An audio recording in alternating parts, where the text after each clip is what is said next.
वाले BBC Asia के तमाम नाजरीन को डॉक्टर M.H. बाबर सलाम पेश करता है। आज के प्रोग्राम अदब खजीना में हम एक ऐसी शख्सियत से मुलाकात करने जा रहे हैं कि जो शाहीनों के शहर सरगोदा में बसती हैं। सरगोदा एक ऐसा शहर कि जहाँ से अहमद नदीम कासमी जैसे बड़े बरगद ने नमू पाई। ये वही शहर है जहाँ से शेख इकबाल जैसे बड़े नाम जो पैदा हुए। शकीब जलाली इसी शहर से परवान चढ़े और दुनिया भर में नाम कमाया। उसी शहर से आज एक ऐसी शख्सियत हमारे साथ मौजूद है कि जो अब तक अदब के हवाले से तकरीबन 25 के करीब अवार्ड्स जीत चुकी हैं। उसके अलावा 8 गोल्ड मेडल उनके नाम पर मौजूद है। पाकिस्तान के बड़े बड़े अखबारात में उनके आर्टिकल्स जो हैं वो पब्लिश होते हैं। पाकीज़ा, आंचल, जासूसी, सस्पेंस, ये वो नावल हैं, ये वो डाइजेस्ट हैं जिनमें इनके नावल, इनके अफसाने छपते हैं। तो आज हमारे दरमियान मौजूद हैं। हम मौका से फ़ायदा उठाते हुए BBC एशिया के हवाले से उनको जो उनके घर हैं। अस्सलाम वालेकुम जी। वालेकुम अस्सलाम। साजिद, इब्तदाई तालीम कहाँ से हासिल की? जी, मेरी इब्तदाई तालीम MC girls high school Sargodha से है। उसके बाद फिर डिग्री कॉलेज चांदनी चौक बहुत मशहूर है सरगोदा का। दैन उसके बाद सरगोदा यूनिवर्सिटी और कायदे आज़म लॉ कॉलेज से LLB की मैंने। सरगोदा यूनिवर्सिटी से मैंने मास्टर किया है MA पोलिटिकल साइंस में और MA पाक स्टडीज़ में। फिर मैंने अल-नूर इंटरनेशनल इंस्टीट्यूट से इस्लामिक एजुकेशन में डिप्लोमा हासिल किया। ज़बरदस्त, यानी दीन और दुनिया दोनों रखे। जी। कानून पढ़ा भी है, कानून को जानते भी हैं, कानून के साथ जो पाकिस्तान में हो रहा है आप देखते भी हैं, कैसा लगता है? अनफॉर्चुनेटली कानून को पाकिस्तान में जिस तरह बढ़ता जा रहा है वो हमारे लिए भी एक अलमी है। क्योंकि जब हम एज अ लॉ स्टूडेंट थे तो उस वक्त एक खौफ थी, यही जोश था, लॉ करने का भी जोश यही था कि हमने निज़ाम को सीधा करना है, हमने इंसाफ दिलवाना है। लेकिन जब हम आए हैं तो हमने देखा है कि बहुत सारी जो है क्रिमिनल कॉन्स्पिरेसीज़ के तहत कानून को सही चलने नहीं दिया जा रहा। और इस वक्त हमारे मुल्क का सबसे बड़ा अलमिया यही है कि अदालतों को फ्रीली जो है ना वो उनका वर्क करने नहीं दिया, उनको प्रेशर है, जिसकी वजह से हम लाकानूनियत का शिकार हुए। एक्चुअली बात ये है कि हमारे मुल्क की जो सियासत है वो हर शोबे पे हावी है। सियासतदान जो हैं, जो हमारा तबका है, सियासी निज़ाम, मैंने सियासतदान नहीं कहती, मैंने सियासी तोइफ़ें कहती। तो इन्होंने हर जगह पे जो है ना वो घुंघरू बंधवाए हुए हैं, तो इन्हीं की उंगलियों पे नाच नचर है। तो ये कुछ नहीं कर पाने दे रहे किसी को भी। जो बंदा सही पाथ पे जा रहा होता है, सही सिमत की तरफ जा रहा होता है, उसे ही ये गिरा देते हैं। सही।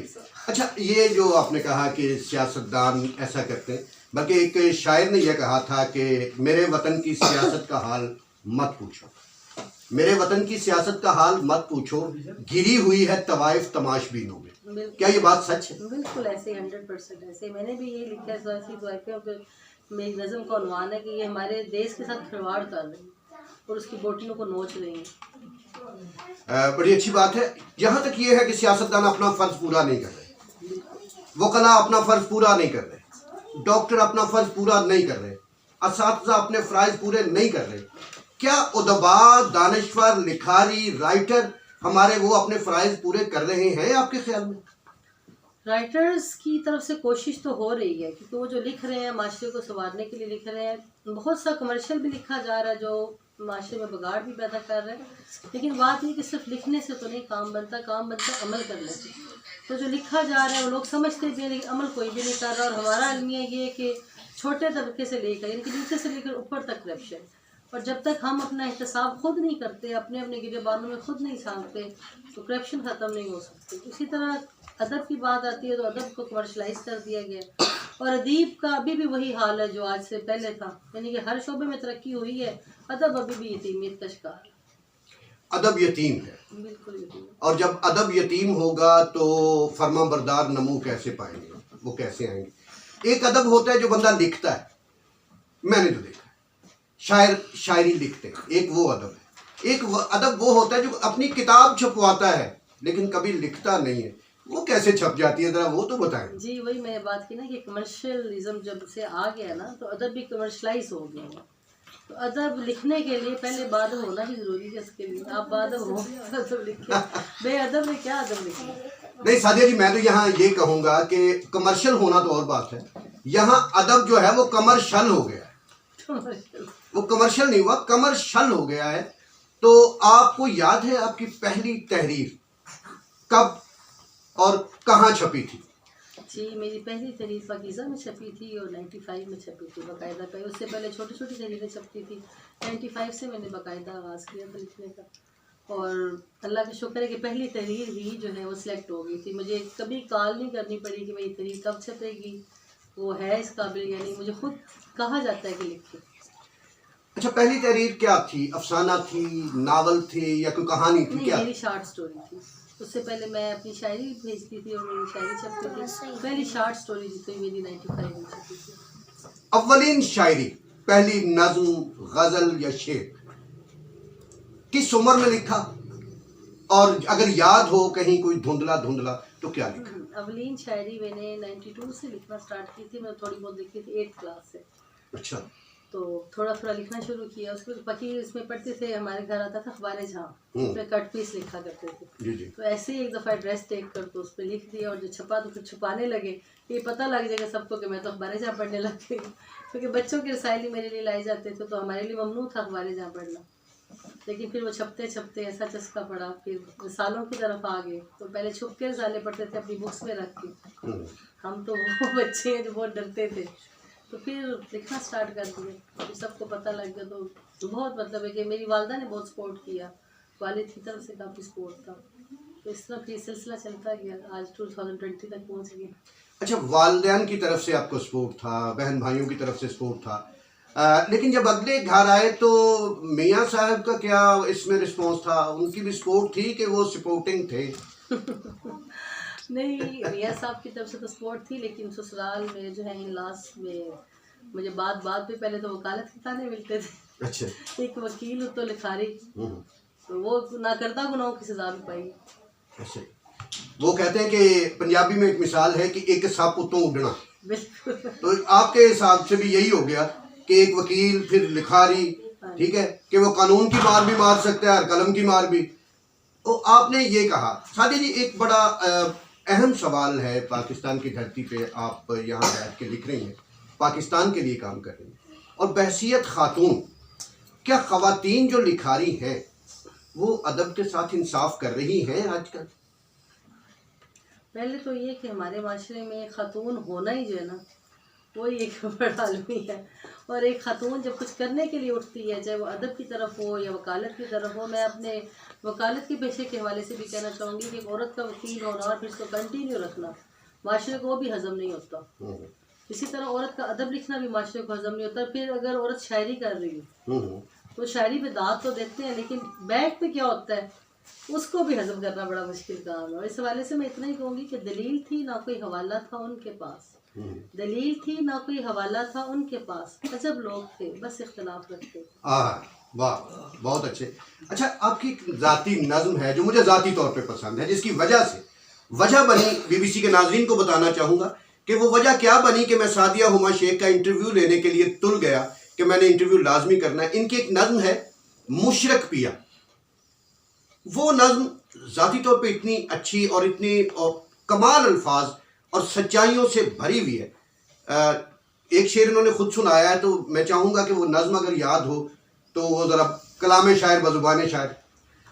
एक्चुअली नज़्म तो मुझे नहीं पूरी याद, लेकिन उसका थीम यही था कि मुशरक पिया मैंने लिखी थी कि मोहब्बत जो है वो तौहीद पे कायम है, और इसमें तौहीद होनी चाहिए। अहमद फराज साहब भी कह गए कि एक ही शख्स को खुदा बनाए रखना, तो मैंने भी ये थीम भी मेरा भी यही है कि मोहब्बत एक सी होती है, बार बार करने वाली चीज़ नहीं है, और इसमें शिरक नहीं, मोहब्बत में शिरक नहीं होना चाहिए। तो उसी वाले से मैंने लिखी थी कि मैं तौहीद पे ईमान रखने वाली एक मुशरिक से प्यार कर बैठी। वाह, तो ये इसका वाला था। फिर आगे उस मुशरिक की बेवफाइयों का जिक्र है, तो इंशाल्लाह फिर किसी वक्त वो पोएम भी सुनाएंगे। तौहीद के हवाले से जो फराज का शेर है वो कुछ इस तरह है गालिबन।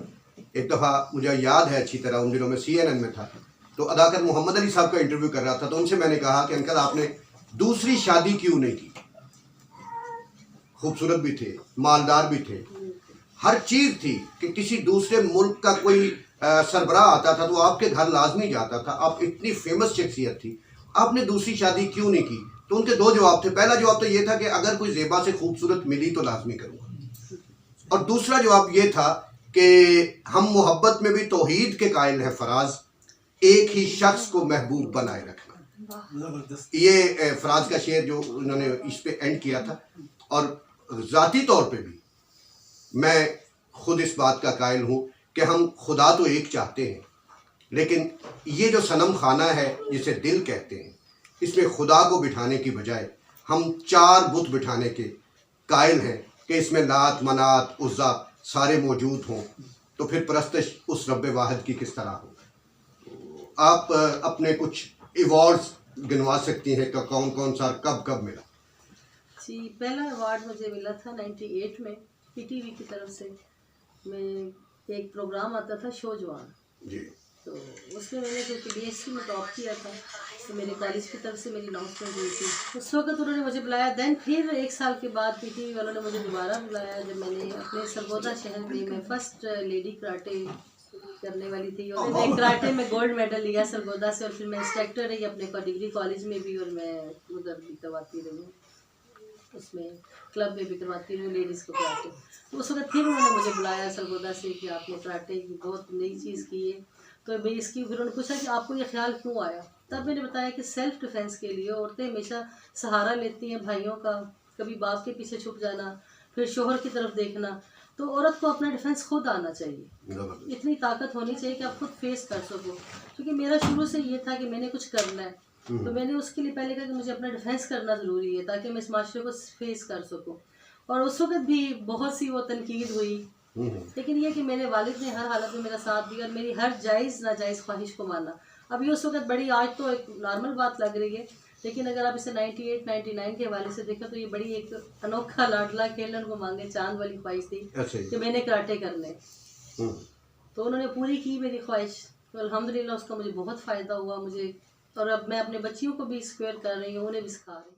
अच्छा, आपका पसंदीदा राइटर पाकिस्तान में? हाँ, पाकिस्तान में मेरा पसंदीदा राइटर महिउद्दीन नवाब मुझे बहुत पसंद है, और वो पसंद इसलिए है कि उनके तर्ज तहरीर में कोई मतलब फजूल बातें नहीं है कि इधर उधर की उन्होंने जो बात कही है वो माशरे की नफ्स पे उनका हाथ है। मैं उन्हें कहती हूँ माशरे के जरा थे वो। अच्छा, उन्होंने समाजी और माशी कहानियाँ जो लिखी हैं, एक एक लफ्ज़ जो है वो हकीकत में होता है।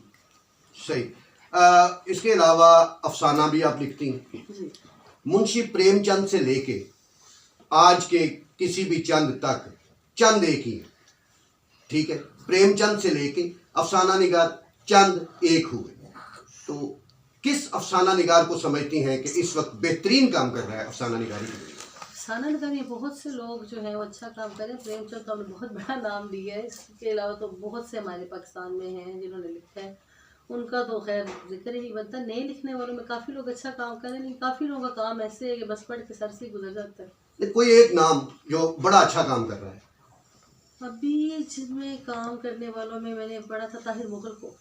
अच्छा लिखते हैं? ताहिर मुगल बहुत अच्छा लिखते हैं। शायर पसंदीदा कौन? शायर तो बहुत मुश्किल है सिलेक्शन करना। वैसे मैंने फैज़ को बहुत पढ़ा, और इल्लामा इकबाल तो मैं कहती हूँ कि उनको जब भी पढ़ा तो यही समझा कि अभी हमने कुछ नहीं सीखा। और मैं नहीं कह सकती कि कोई एक बंदा ऐसा इस मुल्क में हो या मुल्क से बाहर हो जो कह सके कि हमने इकबाल को मुकम्मल पढ़ लिया और समझ लिया। बहुत इकबाल को जब भी आप पढ़ेंगे आपको लगेगा हम इससे कुछ सीख रहे हैं, पर स्टिल अभी तक मैं जब भी रिपीट करके पढ़ती हूँ तो मुझे लगता है कि मैं इकबाल से कुछ सीख रही हूँ। इसके अलावा हमारे जो नए शोरा में हैं, अमजद इस्लाम अमजद साहब बहुत अच्छा लिखते हैं, नज़्म के अच्छे शायर, नज़म बहुत अच्छी लिखते हैं। मजीद अमजद हो गए, अमजद इस्लाम अमजद हो गए, वो बड़े और अच्छे। अहमद फराज गज़ल का हवाला बड़ा ज़बरदस्त हवाला है। अच्छा, इसके अब क्योंकि हम इख्तितामिये की तरफ जा रहे हैं, कौम के नाम कोई पैगाम देना चाहिए पाकिस्तान के तलबा को या नए लिखारियों को, कोई पैगाम देना चाहें कि उनकी जिम्मेदारियां क्या हैं और उन्हें वो किस तरह पूरी करनी?